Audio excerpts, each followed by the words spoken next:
Hello, Star Trek fans, and welcome to the Rebinge Deep Space Nine podcast. My name is Kim. And my name is James. And we're watching Star Trek Deep Space Nine from the beginning, one episode at a time. Welcome back to the podcast. Today we are on Season 7, Episode 17, Penumbra. This episode aired April 7th, 1999. Before we talk about this one, anything to say about last week's episode? Inter, Arma, Enum, Latin. No, it was perfect. The alternative name for it was Julian the Spy. Yeah, that was pretty good. I mean, we've had some duds. That one was okay. All right. I have an alternative name for it, if you want to bring that up at the end. Okay. Yeah, I'd like to hear it. We haven't had an alternative name competition for a while. Yeah, good point. And the name of this one, I had to look it up. I didn't know what the heck Penumbra means. Apparently, it's the shadowy part of an eclipse. Yes. I'm not sure this is meaningful in the context of just this episode alone, or maybe it's going to come to mean something later, but an interesting title, if cryptic.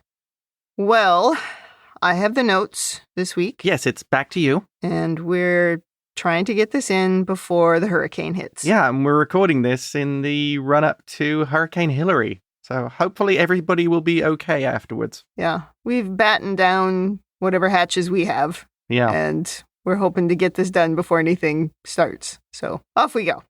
In the cold open, we open with Sisko showing some pictures to Cassidy of some beautiful land in the Kendra province on Bajor. And it seems he bought 12 hecapates of land to build a house. Even though the prophet said he'd find no rest on Bajor, right? They said that to him, didn't they? Yes, very specifically. Okay. Well, anyway, he intends to start building this house as soon as the war is over. Cassidy asks if he ever thought he'd get so attached to Bajor he'd want to spend the rest of his life there. Yeah. He says from the moment he set foot on the station, nothing has turned out the way he imagined it. He now accepts that he was meant to come here. He even jokes about how he's going to build there and maybe retire. Right. Then he looks at pictures of his father with, his real mother, the one he didn't know about before this season. He says he sees his mother, but also something more, just like when he looks in the mirror and he sees more than just a man. Cassidy says she's had to come to terms with him being part prophet or whatever it is that he is. Yeah. But she still loves him. So there is way too much happiness happening in this scene. It is really good to see that Cassidy and Sisko are actually communicating. Yeah. It is nice. I'll also say the way Avery delivers that whole opening where he's describing Kendra Province, it's so well done. It really makes you understand that he's feeling something for this place. If you can listen to that and it doesn't make you feel anything, you have no soul. Well, and we've seen that from him before. Like if we went back to... Was it Destiny, the one where they built that ship? Yes, that was another good one. Because he talked in there really poetically about the history of Bajor. Right. So we've seen it. We saw it in that episode, and we saw it in at least one other one as well, where he just feels a real connection to the people and the planet. And Avery delivers it so convincingly. It really is a beautifully delivered scene. I remember when this season originally aired, you would comment to me that it seemed like Avery Brooks was phoning in his performances in certain episodes. And I can see that now as we watch it. Yeah. But when there are these kind of episodes where it's a Sisko episode and where it's something that he is maybe interested in terms of having something to really chew on as an actor. Yes. He's still there. That's true. I did say those things. I feel... now there may be more of a point to it, having watched all the way to the end of the season. And okay. I think we should talk about this after the end of the season. Okay. There may be more method to it.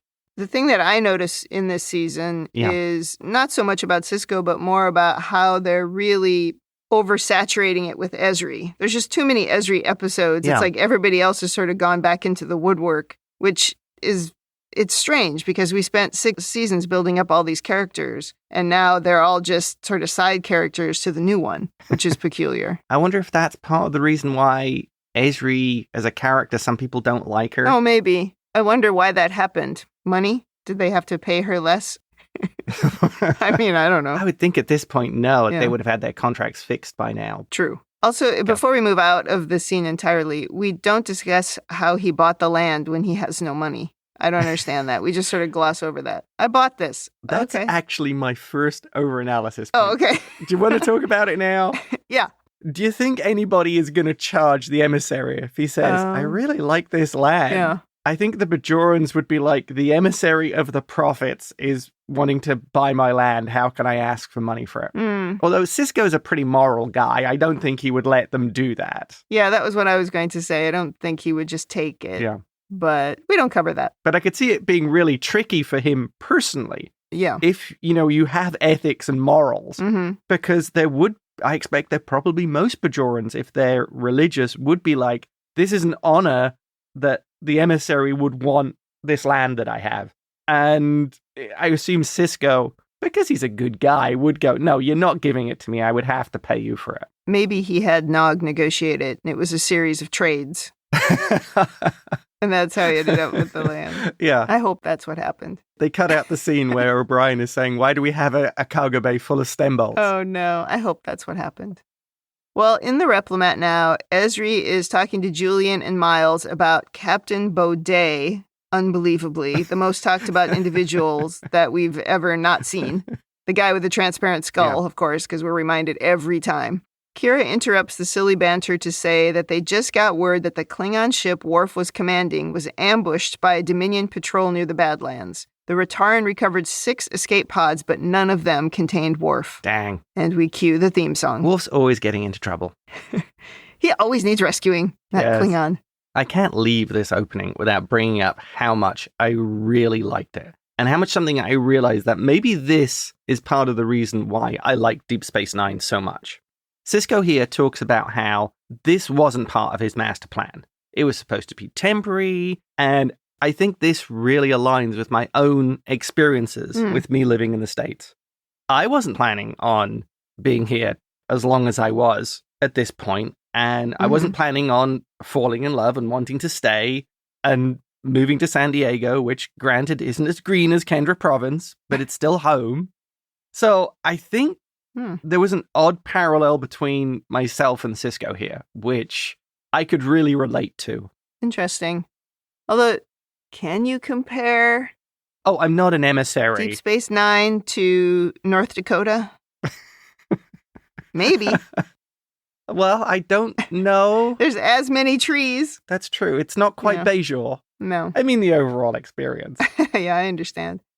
Yeah, that's true. I can see that parallel for sure. It doesn't have the emissary part of it, but but you still uprooted your whole life and moved it here, not really knowing how long you'd be here or how it would go or anything. Yeah. It was an adventure. Yeah. And here you still are. The prophets told you that you couldn't leave.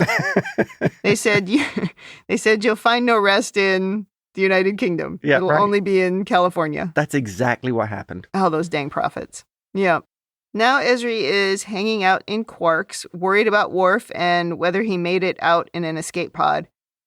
Quark thinks that they'll find him, but Ezri isn't so sure because the Defiant has been searching now for 3 days. Yeah. Ezri regrets not going along because sitting here waiting is torture. I'm not sure it makes sense that she didn't go along, honestly. But Quark says that Worf owes him money, and there's no way he's going to Sto-vo-kor owing him money. This does cheer up Ezri a little bit, but she is still worried. I thought that was actually surprisingly nice of Quark. It was, I agree. Later, it's the middle of the night, and Dax gets a call from Sisko on the Defiant. They're calling off the search because the place is swarming with Jem'Hadar ships. Ezri is upset since they still have found no signs of Worf, but Sisko says they have no choice. Yeah. Now we go, surprisingly, to Grim Cardassia, where Damar says the Defiant is returning to Federation space and he's ordering ships to pursue. But Weyoun gives different orders. When Damar argues, Weyoun is a bit threatening, so Damar backs down, grabs himself a drink, of course. Naturally. Weyoun doesn't understand why the Defiant was searching for survivors for so long, and Damar points out that the Federation doesn't view their soldiers as expendable like the Jem'Hadar. Right. And then he takes a crack about them being bred in hatcheries. He's upset about the Cardassian casualties from the war, and how every family has lost someone. Weyoun says the sacrifices won't be in vain. And then he comments on Damar's early morning drinking. Definitely out of control. Yeah. Damar claims he's only trying to warm his bones because of how cold the Founders keep the place. Weyoun says he's free to dress more warmly. It would be awesome if he came in like with a scarf and gloves, earmuffs, Oh, yeah, like a big puffer jacket, like Morn likes to wear. Yes, that would have been so funny. I worked in a place once. It was so cold that most of us were wearing gloves sitting at our desks because the CEO preferred it just ice cold. Oh, man. And what was really annoying was that he was never there. And so it was like the rest of us would suffer, freezing. Oh, jeez. It feels very familiar to this. Well, I think you see something here. Yeah. The problem with Damar, and not just the drinking. He's so easily pushed around by Weyoun. Yeah. He seems like he's somebody who isn't really even up for middle management and has been promoted way above any of his abilities. Probably because Weyoun can easily threaten him, push him around, and Damar doesn't even call his bluff. Damar doesn't say, to hell with you, we're going to do this, and push back. I mean, that was the whole thing with Dukat. Dukat held Weyoun in absolute contempt. Yeah. And so you ended up kind of with this balance. I think the problem here is Weyoun knows Damar is just a pushover. Yeah, we don't get a lot of detail of how Damar got to be quite like this, right? He was tougher when Dukat was around. At least it seemed like he was, probably because he was standing behind Dukat, who was quite tough and would push back. Yeah, standing in his shadow very much. But what we don't know is, has he kind of become this puppet because of the drinking? Or is the drinking because he's given up? He just doesn't try to fight anymore and just lets them do whatever. And that could have happened for many reasons. Like maybe he has seen the Vorta kill off a bunch of his people or throw them in jail or whatever. Yeah. But we don't get enough info about why he's like this. I do think that the drinking adds a layer to it. Yeah. Because is it the reason for it or is the drinking the result of what's happened? I think it's result because Damar isn't really leadership material. He isn't really management material. Yeah, he doesn't seem to be. Yeah. He seems like he likes having the legate title. Yes. And he likes having girlfriends. And that's about it. Right. He likes looking important. He's more like a Federation admiral.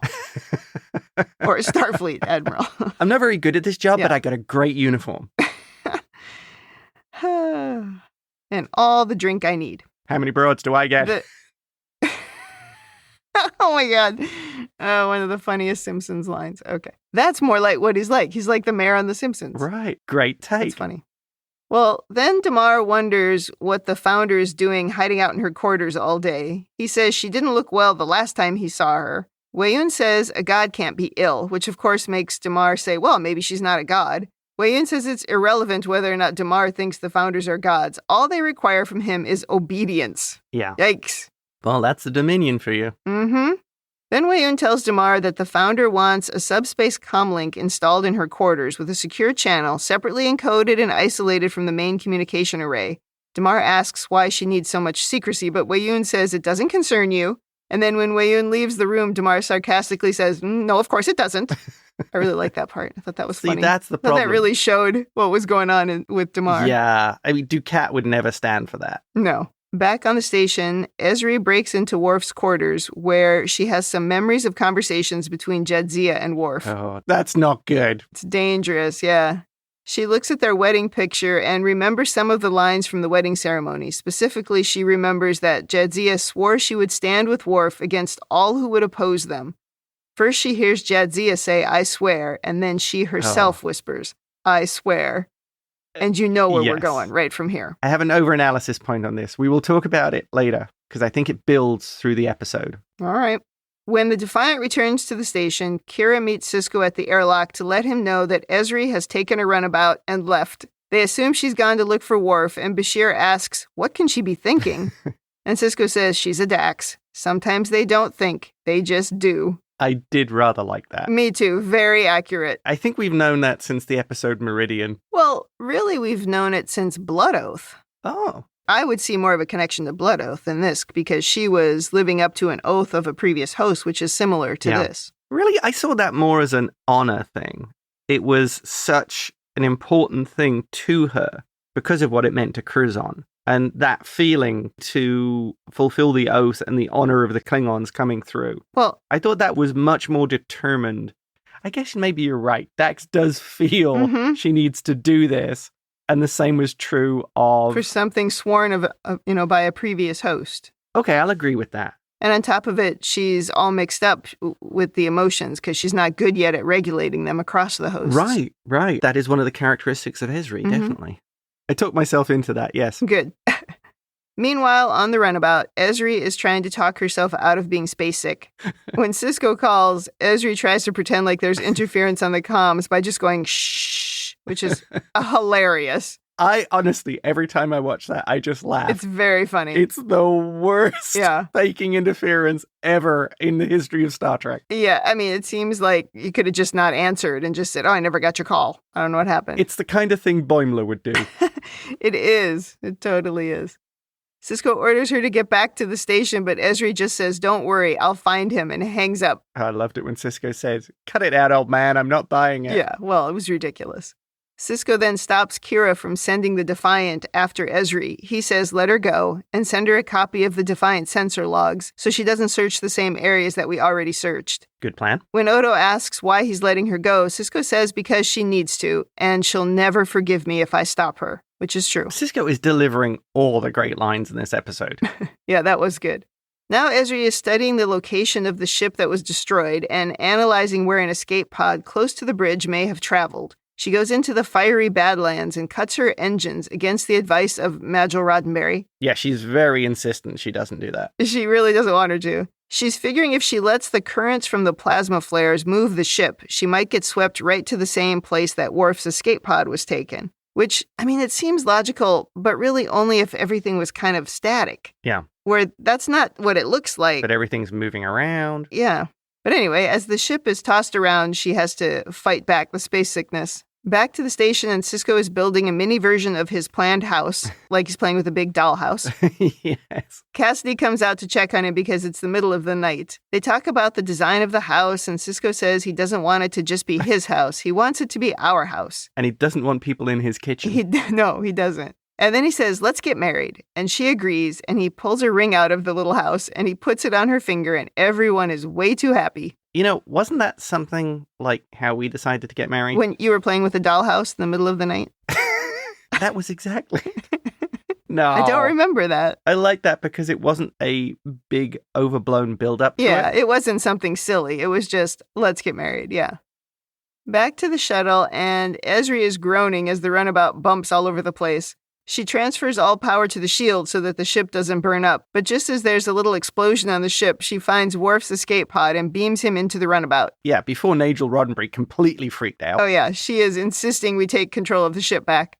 Worf is injured but seems okay. Ezri helps him to his feet and into a chair. He's surprised that she's alone, and Ezri says she came to find him without Sisko's permission. And she's quick to say she would have done it for any other fellow officer. Worf is like, oh yeah, of course, right?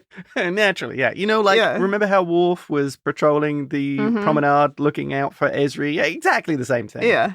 Either Worf buys what she said or chooses to accept the story as she's tending to his wounds. There's a little awkwardness at their physical closeness, so Ezri steps back and says she'll contact the station to tell them that they're on their way back. Yeah, there's a little bit of tension in that scene. Yeah. Back to Cardassia, we get a view of the founder woman, and she looks rough. Oh, she's very crinkly now. Yeah. And she's got, like, lumps and bumps all over her face. Yeah, bits are falling off. It's not good. She looks a little bit like when Odo started to fall apart when he wasn't able to regenerate. Oh, yes. Yeah, it's similar. Right, when the Obsidian Order had the dampening field on him. Right. I assume with all that tech equipment, she's trying to privately Google for crinkly skin cures. Crepey skin, I think it's called, as you get older. Yeah. Well, she's called Wei Yun in to ask how the vaccine is coming. And I wondered how a vaccine would work on goo. I mean, wouldn't you just mix it into the goo? You spray it over the top. Yeah. You spray in and stir. That's gross. And stir. Plus, I don't think you actually need a vaccine at that point. You need a cure. Yeah. The vaccine was a funny thing to say. Yeah. Well, anyway, it seems the Vortas working on the vaccines have failed again. Wei Yun says he has a team of Vorta doctors working night and day on a cure, and she says have them document their efforts and then eliminate them, activating their clones to get a fresh perspective. I mean, the irony in that sentence is hilarious. Yeah. Activate the clones to get a fresh perspective. Clone and fresh. Yeah. Well, and Wei Yun made a comment about how the cloning doesn't necessarily work every time. and occasionally they get failures. Yeah, so it might even make it worse. This is such a bad idea. Oh, yes. She says, have them document everything. Mm-hmm. So these clones, they won't necessarily know exactly where the research was if they're having to document it. So it means you're going to waste time having them review the documentation to just get back to where they were at the start. I think if you're smart in this situation, you say to him, activate all their clones. Every single one we have in storage, all of them. Yeah. Let's have them all working on this, perhaps even working in parallel to stop any cases of groupthink. So you'd have multiple teams working on different approaches or different ideas. Yeah. I think this is the problem you would have with genocidal narcissists with a god complex. They literally don't value the people who are working for them. Yeah, I have notes about this too, but you've made me think about something. Yeah. It makes me think about how corporate executives don't understand the workers, right? They often will say that they value the workers, right? That's like a mantra, but it's baloney most of the time. They don't really mean it. They just say it. Yes. I've sat with CEOs telling me about loyalty. It's just like, oh my God, okay, do you even know what it means and why people are loyal? You do not. They have no concept of it. They have no concept of it. Like, I know we've talked about this before, but those are the same people who say that employees, they don't want offices or high walls in their cubes. They want the ability to collaborate and work together. They want open spaces and they want to move from desk to desk. No, they don't. They love to be treated like cattle. Well, and meanwhile, the executives don't treat themselves that way. They continue to sit in their own offices with doors, right? But it just reminded me of this. It was the same thing. Also kind of mixed into it, what is missed when you talk about that sort of open space is when you have people working for you. I mean, in my case, it's software engineers, but in this case, we're talking about medical professionals or, doctors. What these people are trying to do is deep work. It's deep thinking. And the more you interrupt them, like the more you open up the walls around them so that they can collaborate, I say sarcastically with double quotes around it, the more you interrupt the deep work. And the longer stuff takes and the more mistakes people make. That is absolutely the truth. And if you have a clue, you understand that. Yes, and it's so similar to this conversation. It's just a thing she doesn't understand. She has decided that the best thing to do is to do it this way. Right. She's not taking anything into account other than this groupthink of the stupid link. Right. There's sort of this lack of understanding of what the work actually takes. And they're looking at it purely from, if you like, drawing a graph. If it takes X amount of time, then if I put 2 people on it, it will take X divided by 2. Yes, everything she's doing is making this take longer and is really never going to lead to a conclusion that she's looking for. If for no other reason, then think how little sense this makes that they're using Vorta doctors. These are the people whose evolution the founders have stunted. Oh, that's a good point. Is this the best you could do? No, it isn't. They don't even have the appropriate eyesight, right? I mean, that's a good this point. Doesn't make any sense that you would use only Vorta doctors. I would almost understand it more if they had gone out and got people like Bashir and these other genetically enhanced individuals or whatever to try to solve this problem. And then you kill them when they don't solve it. And you go and you get more. Now it would make more sense. But using the Vorta, you're writing your own death sentence. I would wonder if it's because they don't want to show any weakness. They're already hiding it from the Cardassians. So they're already limiting their options. Maybe some of the Cardassian doctors are better or more efficient. Other races may have better medical technology. Great idea. Yeah, you don't have to go to the Federation. Use the ones that you've aligned yourself with. I guess if you are so desperate not to show any weakness, then you are going to make really stupid decisions. Oh, yeah. This is so dumb. And it's just such a good example of how their groupthink is not helping them evolve. Yes. Well, they like what they did to the Vorta. They've stunted themselves. Mm-hmm. Well, anyway, she asks what the Cardassians know about what's happening to the founders, and Weyoun says they know nothing. She says, good, the sickness affecting the Great Link is none of their concern. They're not to be trusted. Uh-huh. I think we all know that. The Cardassians are not allies to be trusted. No. Yeah, like the founders are. She doesn't want to show them any weakness. Weyoun says he won't rest until a cure is found, and he takes a sample of her goo, which she just pulls off a piece of her peeling face and drops it in a beaker. That was really gross. Made me a little queasy. And Weyoun leaves. There's another thing I noticed. Yeah. When he asked for the sample, the way she was seemed irritated by this. Yes. Like, It's like he's trying to save your life, and you're being jerks about it.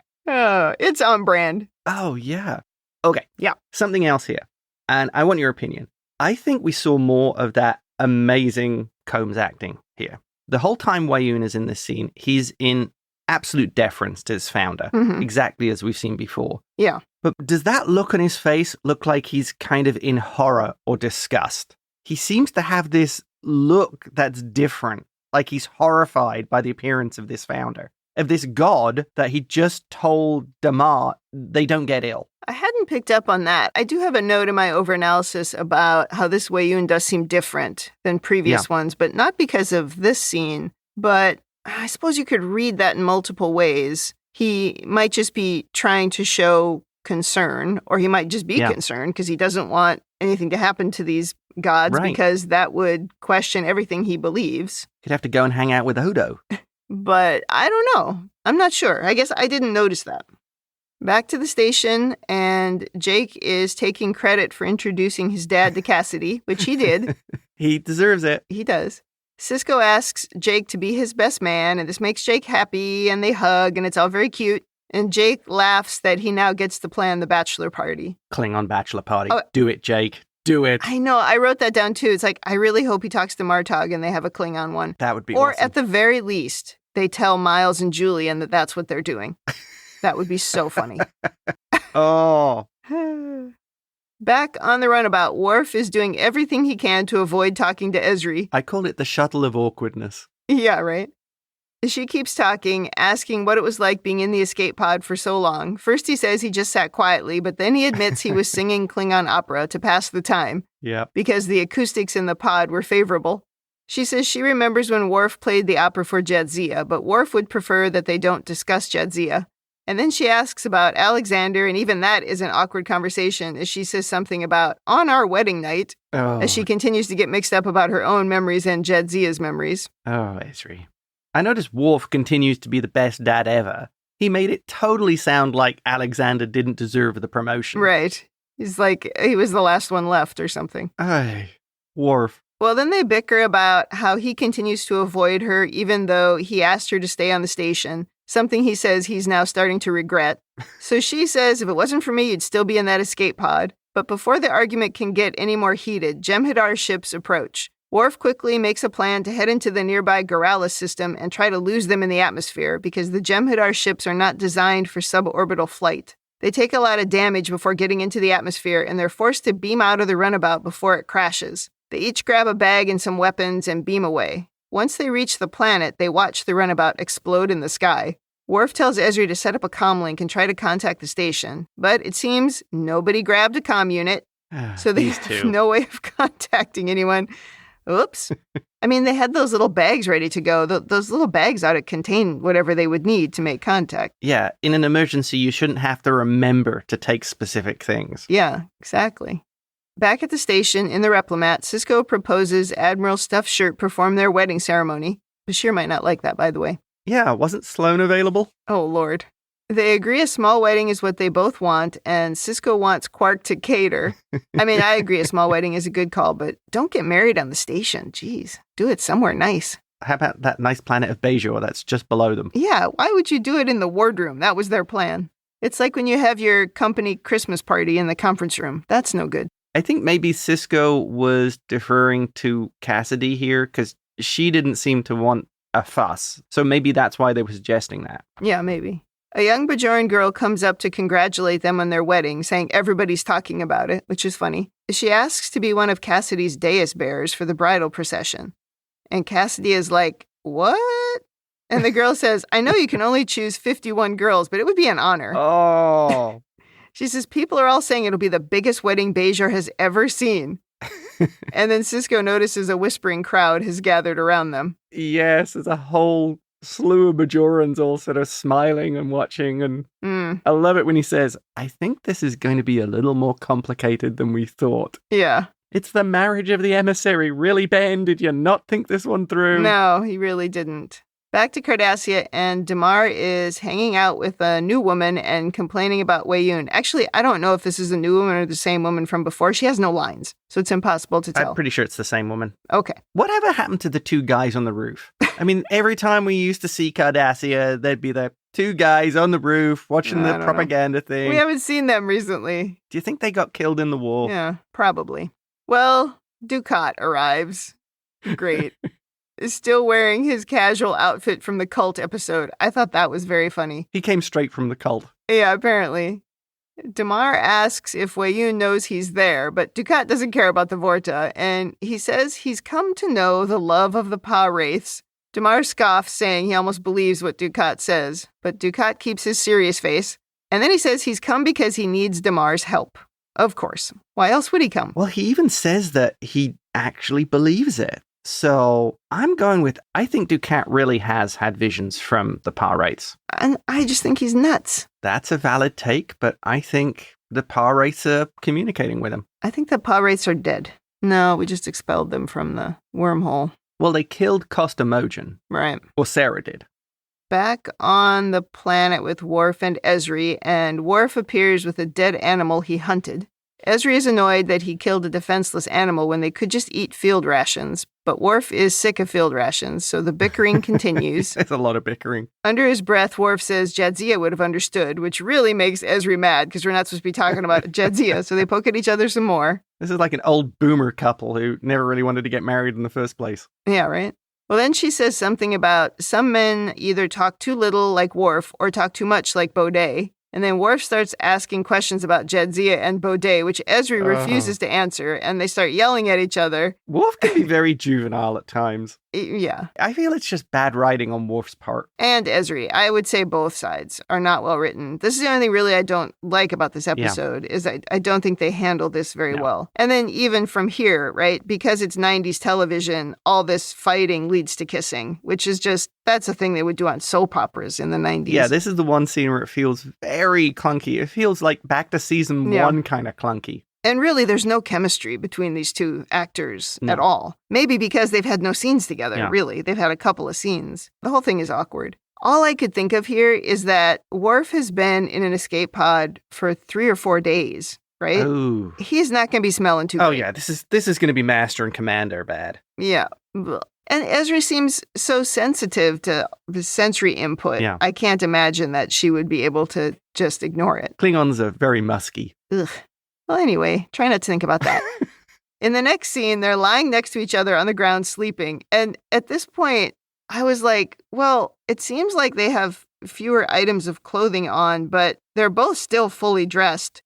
So I guess we're supposed to assume they had sex, but I couldn't tell. They didn't give me enough context clues to believe that. Yeah, people got upset when you showed that on network television in the 90s. Yeah, but they would normally show more than that, right? I don't know. It was weird. As they lie in the dark next to the fire, 2 Breen, their faces hidden by their totally cool helmets, appear and shoot both Ezri and Worf. Later, they wake up on what appears to be a Breen ship, and Worf wonders why the Breen would take them prisoner when the Federation isn't at war with the Breen.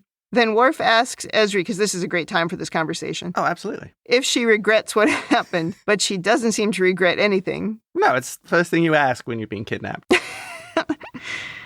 That's funny. That's a really great looking model of the Breen ship.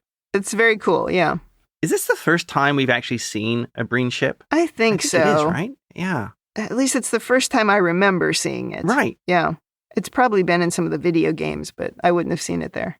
Back to Cardassia, and Weyoun is asking questions about the war, but Damar seems distracted and he's pacing back and forth in their little command center. This guy has no concept of poker face or chill. He has no chill. Damar gets called to his quarters, but before he leaves, Weyoun says, if you don't think I know what you're up to, you're a bigger fool than Dukat, which makes Damar nervous. But what Weyoun was really saying was that he knows Damar has women brought to his quarters. Yeah. And Damar just sort of laughs uncomfortably and leaves.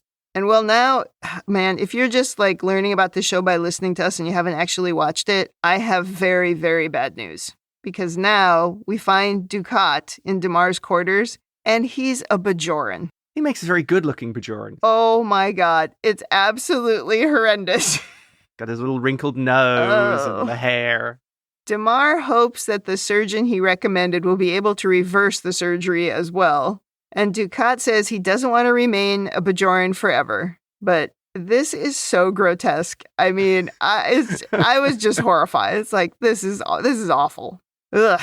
He just wants to get closer to what he feels are his people. Yeah. So nobody notices a Bajoran just walking around on Cardassia? I mean,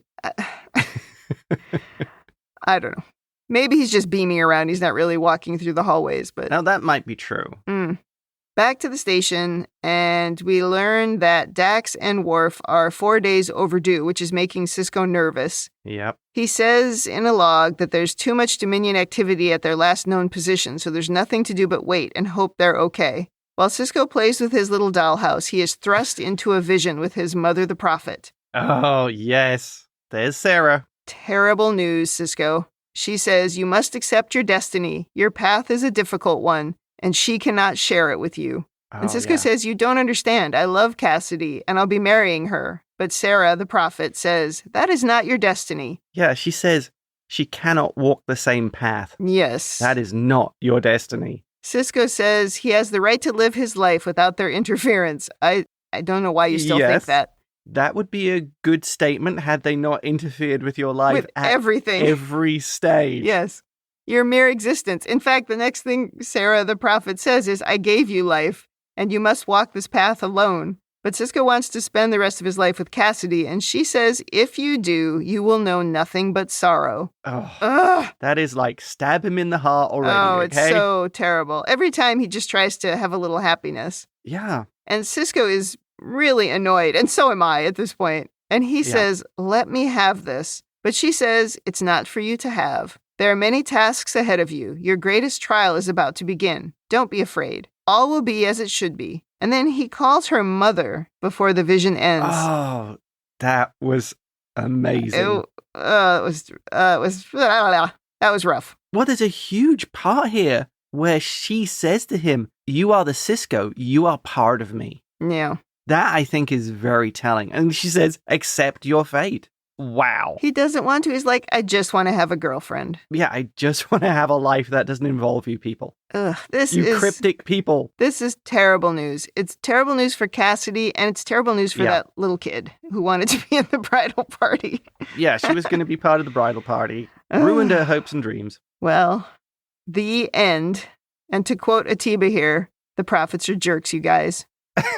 Completely. I thought the Prophet Sarah was really fascinating when she appeared and said, we are the Sisko. And then later on, how she said, you're a part of me. That I thought was really fascinating. And it's really cruel what they're doing here by using this image of his mother. Oh, yes. Because they don't do that in all of his other interactions, right, with the prophets, except now this season, because he knows who his mother is. Which doesn't make sense because the prophets aren't supposed to understand the concept of time. So why would they have done it one way before and then they do it this way now? But instead of doing what they had always done, which would have been probably to use Cassidy, somebody who was in the room, now they're using this image of his mother. It's really cruel. I think it's because they know it will affect him. Yes, that is why. It's very deliberate by them. Agreed, yeah. But still, they're jerks. It's hard to disagree with. Mm-hmm. Okay, let's go to your over analysis. I assume you have 1 or 2 points. Okay, first one. Yeah. And this actually goes back to something you said. I assume Dukat has a lot of support on Cardassia, even today. Hence the reason why he was able to get on there. Nobody seemed to be upset about him appearing. And he just walked into Damar's quarters. So, some headcanon here. Yeah. Cardassians have a natural xenophobia. Plus, they are also experts at deflecting blame. I mean, I'm pretty sure there's a whole finger-pointing class in Cardassian military school, how to do it correctly. How to blame someone else, 101. I'd expect a lot of Cardassians would think that, oh, the failures are all the Dominion's fault. Dukat couldn't have made those failures. It was the Dominion. Oh, definitely. They abandoned Dukat on Deep Space Nine. You know, he should still be running things. He was cheated. And so they would see any of the failures that happened as, because the Dominion are lesser, it's their fault. So there's probably a lot of people who are like, oh, if we had Dukat back, things would be better. So he's able to leverage that. Why he seems to walk around Cardassia with nobody getting upset. That makes sense, but it also shows a real lack of security in the headquarters of the war. Where one of the Dominion gods is located. Yeah. Maybe they just used Jem'Hadar for defending her kind of areas, and everything else is Cardassians. Maybe. It's sort of funny how he appears like he's just walking in asking for a haircut. You know what I mean? And then one scene later, he's no longer a Cardassian. He's a Bajoran, so he's got his haircut. The whole thing is very strange. They obviously have very good ability to do face changes. Mm. I mean, look what they did to Kira. I actually think they shouldn't have done that on Star Trek. They shouldn't have delved into that world where you can turn yourself into someone completely different and no one can detect it. It's too easy. Well, it didn't completely work because if you remember in Voyager, the person who was really a Cardassian got found out in the end because you can't hide the DNA sufficiently. Well, they've done it multiple times and the person has been hidden pretty well. I disagree. The Cardassian who, in Second Skin? You know, you're right, because Miles's friend, they managed to hide him for years and was really a Cardassian. The guy from Dallas, yeah. I see what you're saying. Yeah. It falls under one of those writing things. It's completely undetectable or it's detectable. Well, it's a little bit inconsistent. I almost feel like the way they did it on Discovery was better because it was actually something that was so devastating to the person. That to me made more sense. Yeah. Not that I'm saying it's more realistic, but because none of it is realistic. Yeah. But it just seemed... It wasn't something you just go back to. Yeah, it wasn't so easy. I'd like to be Cardassian again, please. Yeah. Yeah, exactly. Next thing, and this really comes down to Cassidy and the wedding and things. Didn't either of them really think about what a marriage would mean to someone who's the emissary of a people's god? It's almost like Sisko forgot, oh yeah, I'm the emissary of these people. Of course it's not going to be a small wedding. It's going to be a huge event for these people who are deeply religious. That didn't seem to fit with Sisko's acceptance of being the emissary. Well, from the beginning, he's been surprised by the reaction to him. But after 7 years, you'd think he would be prepared for it. Yeah, no, that's a good point. The next point kind of leads on a little from that. Does everybody know that Sarah was partly a prophet or was possessed by a prophet? Is this common knowledge? And did they modify Sisko's DNA? She specifically says he's part of her. Did they do something to him? He's not just the genetic combination of humans. Yeah. He's also modified by the prophets, which we know they can do. Look what they did to the Nagus. I would really like to know the answer to the question of does everybody know about his mother? I mean, I'm going to guess no. That's not common knowledge. Yeah. He's got the picture of her now in his quarters, and maybe somebody might ask. Yeah. Where's the picture of your other mother? I don't know. Oh, that's my mom. She's part of God here. Yeah, I would have to believe no. Not everybody does know that. Although, could Jake keep a secret? I'm guessing no. He probably wrote a story and printed it somewhere. Who knows? Yeah, there's no chance Jake's keeping that secret. But no, I'm gonna assume it's not common knowledge. Yeah. And then about the DNA thing, I don't know, because when we first learned about this, we talked about that for quite a while, and we sort of concluded that, no, he's just a human who he had to exist for some reason. And we didn't think that he was really the child of a prophet. She had just possessed that woman, and that's how it happened. But again, we don't have all the info. So she's hinting at it, though. Now I don't know. Yeah. So we're going with to be determined. To be determined. I don't think we have enough info. I'm only clinging very lightly to the original thing that we decided. I would drop that like a hot potato with a little bit more evidence. And my final point, probably, this goes back to Ezri and Worf's quarters. Yeah. I got the whole feeling in this episode that Nicole DeBoer and the writing seemed to be playing Jadzia, not Ezri. That the way she was talking to Worf and she was being kind of snippy and sarcastic. She did sound like Jadzia. And it seemed like those times when Jadzia got annoyed or frustrated at Worf. Yeah. And I thought that was a very much a deliberate choice in the writing and the way she performed. And I get the feeling that maybe the problem is, as we say, she has difficulty controlling the behavior from past hosts. This experience basically was bringing Jadzia to the forefront. So she was being Jadzia. So when she had sexy time with Worf and things, it was the Jadzia side of her that was coming out. All the memories of what she felt for him. Well, I didn't pick it up when I was watching it, but I get what you're saying. I think you're right. That actually helps for me to see that it makes more sense. Yeah. Yeah, when you look at it that way. And you're right. She was talking to him more like Jadzia might. So, okay, maybe she was letting that host overwhelm her a bit. Yes, precisely. That's exactly. Okay. Even though the fireside scene was still clunky, I think the idea is to show that Jadzia is being strangely dominant in the personality. Yeah. Okay. Interesting. And I think that does actually wrap up my overanalysis. Over to you, Kim. Okay. The first thing I have in my overanalysis is that this Weyoun feels different.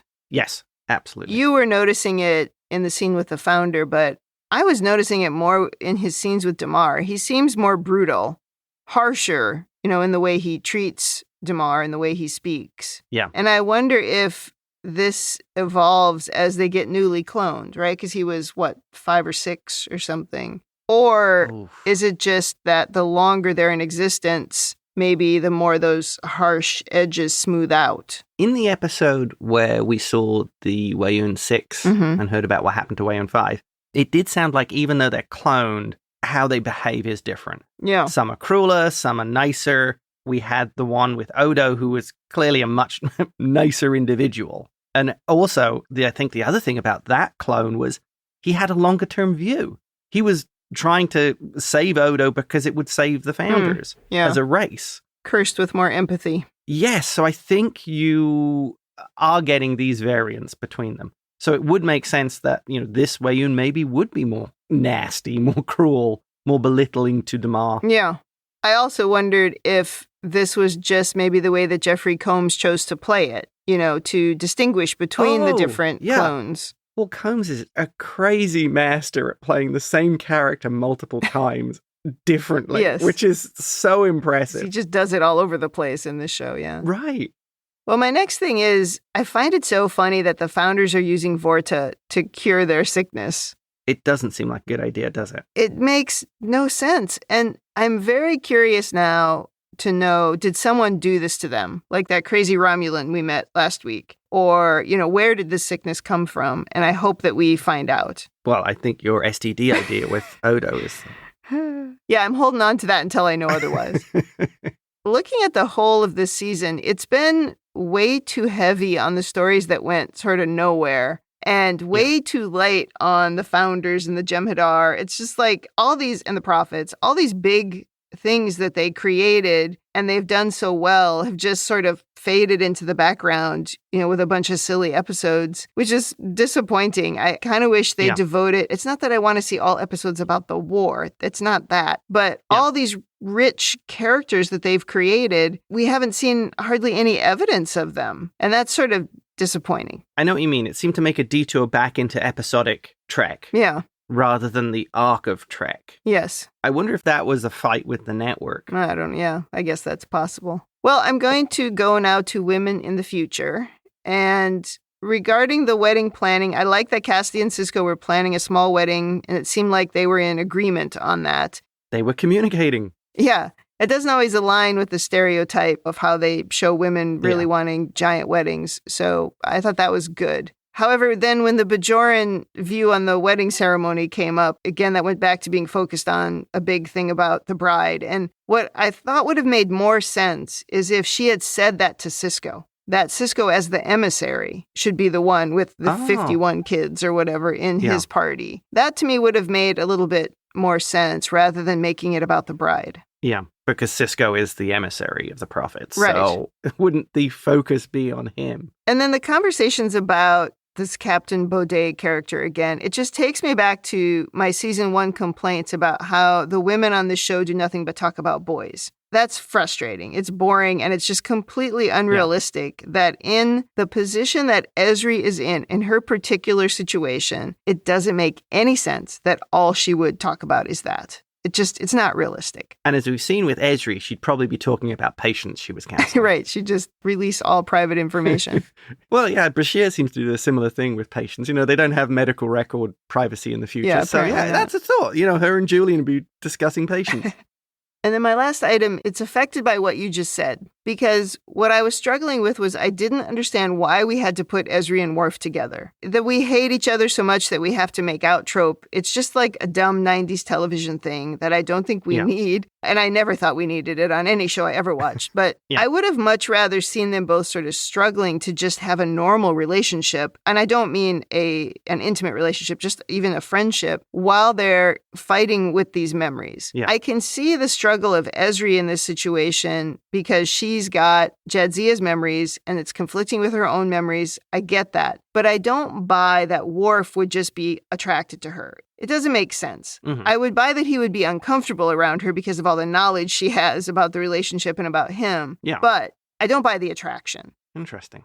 Now, with you saying that she was acting more like Jadzia, now it starts to make a little bit more sense because now I could see maybe she was actually reminding him of Jadzia, and that's why he was drawn to her. So I just hadn't considered that. So you've helped me, I guess, look at it differently. Yeah, that's what I saw happening there. Okay, then I will forgive that one and just move on.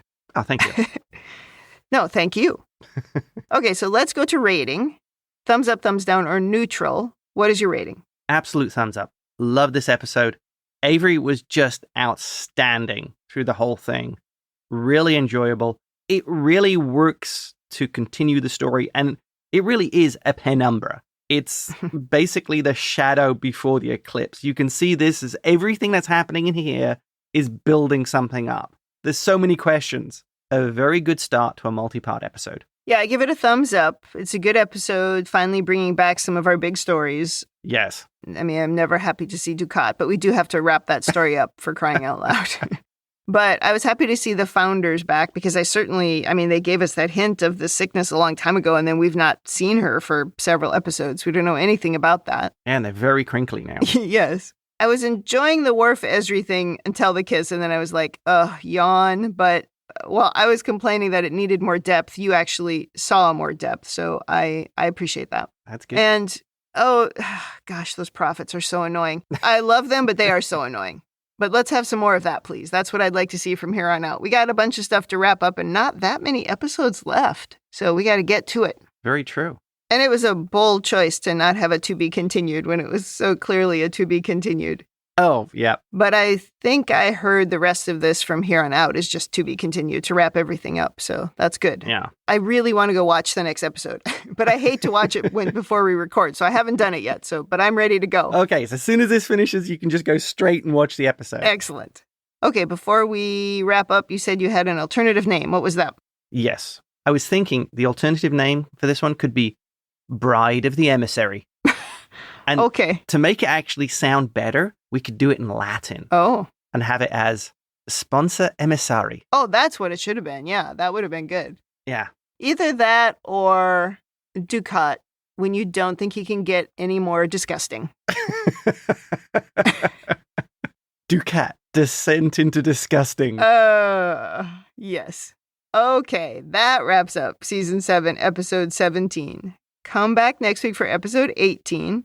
Provided everything is still together after the hurricane. In the meantime, if you'd like to send us your own over-analysis of this or any episode, or if you just want to say something nice, you can email us at ReBingeIT@gmail.com or tweet us at ReBingeIT. We're also available on YouTube at ReBingeIT. Or you can find us on all of the social medias at ReBingeIT. And if you want to interact with us about the different episodes, you can join the Facebook group, facebook.com/groups/Star Trek TTM podcasts. Thanks for joining us on the ReBinge Deep Space Nine podcast. That's it for me. And that's it from me.